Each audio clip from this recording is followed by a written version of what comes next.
বিসমিল্লাহির রহমানির রহিম। প্রথমে আমি মহান রব্বুল আলমিনের কাছে কৃতজ্ঞতা জানাচ্ছি। উনি আমাকে এই দায়িত্ব দিয়েছেন। এটা একটা গুরু দায়িত্ব এবং আপনারা সবাই আমার জন্য দোয়া করবেন যেন এই গুরু দায়িত্ব সুন্দরভাবে আমি পালন করতে পারি।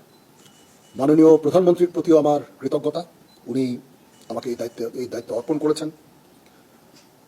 অতীতে ওনার সাথে আমি পিএসওএফডি হিসাবে 3 বছরেরও বেশি সময় আমি চাকরি করেছি। ওনার সাথে আমার যে এই চাকরির অভিজ্ঞতা সেটা অত্যন্ত ভালো। যখনই আমি কোনো সিদ্ধান্তের জন্য ওনার কাছে গিয়েছি উনি অত্যন্ত খুব দ্রুত সেই সমস্ত সিদ্ধান্ত দিয়েছেন এবং আমার কাজ করতে খুবই সুবিধা হয়েছে। আমি ওনার কাছে কৃতজ্ঞতা জানাচ্ছি। উনি আবার আমাকে সুযোগ দিয়েছেন ওনার অধীনে কাজ করার জন্য। বঙ্গবন্ধুর প্রতি কৃতজ্ঞতা। উনি আমাদের একটা স্বাধীন সার্বভৌম দেশ দিয়েছেন এবং যেই দেশে আজকে আমি সেই স্বাধীন দেশের আমি আজকে সেনাপ্রধান। সমস্ত শহীদদের প্রতি আমার কৃতজ্ঞতা, সমস্ত মুক্তিযোদ্ধাদের প্রতি আমার কৃতজ্ঞতা। তারা তাদের সোনালী দিনগুলো আমাদের জন্য উৎসর্গ করেছেন এবং আজকে আমরা এই স্বাধীন সার্বভৌম দেশ পেয়েছি। আমার সমস্ত অফিসার, যারা কমান্ডিং অফিসার, যারা আমাকে বিভিন্নভাবে বড় করেছেন, আমাকে শিক্ষিত করেছেন, আমাকে আজকে আমি যেই পর্যায়ে এসেছি সেটার জন্য বিভিন্নভাবে শিক্ষা দিয়েছেন, তাদের কাছে আমি কৃতজ্ঞতা জানাচ্ছি। আমার সমস্ত সিনিয়র যারা আমাকে নার্চার করেছেন তাদের প্রতি আমি কৃতজ্ঞতা জানাচ্ছি। এবং মূলত যে কারণে আমি মনে করলাম আপনাদের সাথে আমি কথা বলি সেটা হচ্ছে যে আপনাদের প্রতি আমার কৃতজ্ঞতা। আপনারা অতীতে সেনাবাহিনীর সম্বন্ধে বিভিন্ন যে সমস্ত রিপোর্ট করেছেন অত্যন্ত দায়িত্বপূর্ণভাবে করেছেন। কোনোদিন আপনারা আমাদের বিব্রত করেননি। আপনারা জানেন সেনাবাহিনীর কিছু কিছু ইনফরমেশন আছে যেগুলো সংবেদনশীল এবং ওই দিকটা বিবেচনা করে আপনারা সবসময় বিভিন্ন রিপোর্ট করেছেন। আপনার কাছে এই জন্য আমরা অত্যন্ত কৃতজ্ঞ এবং আমি আশা করব যে পরবর্তী সময়েও আপনারা এই দায়িত্বের সাথে এই সমস্ত রিপোর্টিংগুলো করবেন। এবং আমি কথা দিচ্ছি যে অতীতেও কখনো হয়নি এবং ভবিষ্যতে হবে না। আমরা যে সমস্ত ইনফরমেশন আপনাদের দেব সবগুলো বস্তুনিষ্ঠ এবং আপনাদের সাথে যে আমাদের সুসম্পর্ক ইনশাল্লাহ বজায় থাকবে। কখনো কোনো জিনিস নিয়ে যদি কোনো সন্দেহ দেখা দেয় বা কোনো ইনফরমেশন আপনাদের প্রয়োজন হয়, আমাদের আইএসপিআর আছে, আমরা আইএসপিআর এর মাধ্যমে ইনফরমেশনগুলো দিই।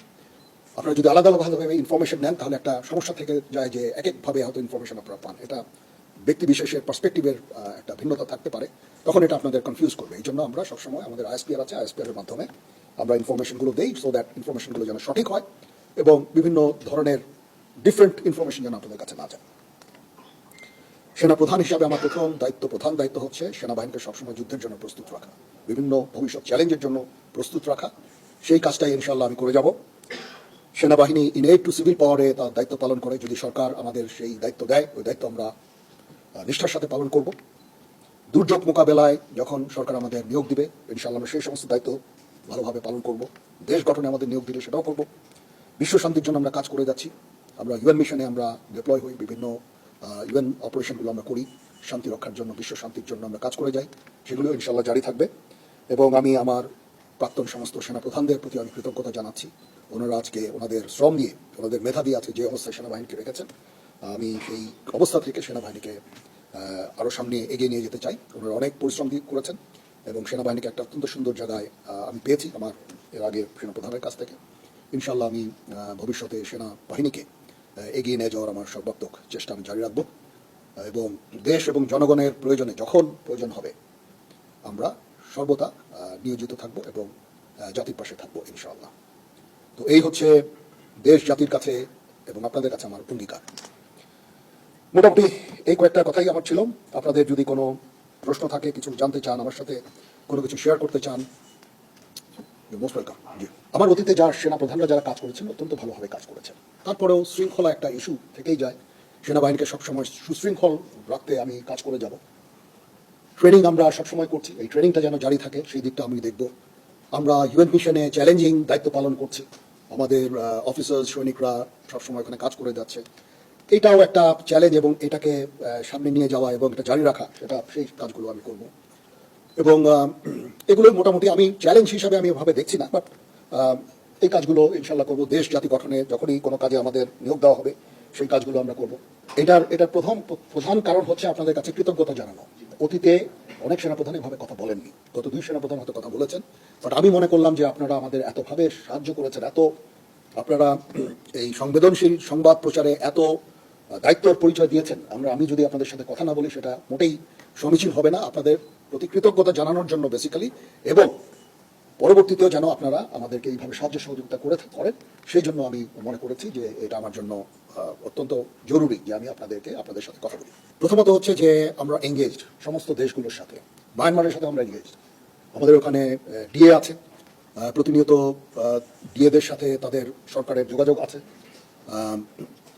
এবং আমাদের মধ্যে একটা আন্ডারস্ট্যান্ডিং আছে। আমি এই মুহূর্তে মনে করি না যে তারা নিজেরাই নিজেদের দেশে অলরেডি একটা সিভিল ওয়ারের মতো নিয়োজিত আছে। সিভিল ওয়ারে তারা কোনো ধরনের অ্যাগ্রেসিভ কোনো কিছু করবে আমি বেসিক্যালি আমি মনে করি না। তারপরেও আমাদের সেনাবাহিনী সবসময় এই প্রস্তুত আছে। নেভি আছে, নেভি তার পেট্রোলিং বাড়িয়েছে, সেখানে তারা ফ্রিগেট পাঠিয়ে সবসময় পেট্রোলিং করছে। বর্ডার গার্ডও প্রস্তুত আছে, যারা সেন্ট মার্টিনসে ডিপ্লয় থাকে সবসময়, এটা আগেও ছিল। বাট ইন ডুইং সো আমরা কোনো ধরনের প্রভোকেশন আমরা করি না। মায়ানমারের সাথে আমাদের রোহিঙ্গা ইস্যু ছাড়া there is no other issue. আমরা চাই যে তারা এই রোহিঙ্গাদের ফেরত নিয়ে যাক। তাছাড়া তাদের প্রতি আমাদের অন্য কোনো ধরনের বিদ্বেষ বা কোনো ধরনের সমস্যা আমি দেখি না।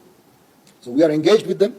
এবং ডিফেন্স ডিপ্লোমেসি একটা জিনিস বলে একটা কথা আছে, যখন দুই ফোর্সেস একে অপরের সাথে কমিউনিকেট করে, সেই ফোর্সের পক্ষে হঠাৎ করে যুদ্ধ শুরু করা ভেরি ডিফিকাল্ট, এটা হয় না।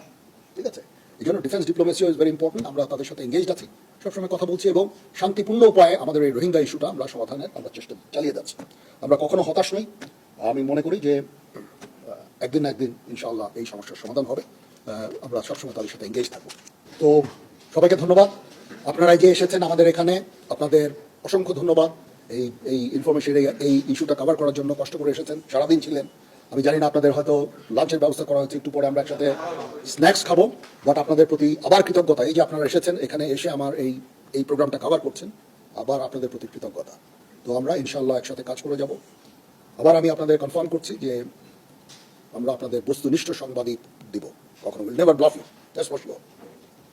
এবং সবসময় বস্তুনিষ্ঠ সংবাদ আপনারা আমাদের কাছ থেকে পাবেন। কিছু কিছু সংবাদ যেগুলো সংবেদনশীল, আমি অনুরোধ করব সেগুলো দায়িত্বের সাথে আপনারা যদি প্রচার করেন, কারণ এখানে সেনাবাহিনীর সকল সদস্যদের মনোবলের একটা ব্যাপার আছে। এমন কিছু আপনারা প্রচার করবেন না, প্রচার না করার জন্য আমি অনুরোধ করব যেটা মনোবলের উপরে একটা বিরূপ প্রভাব সৃষ্টি করে।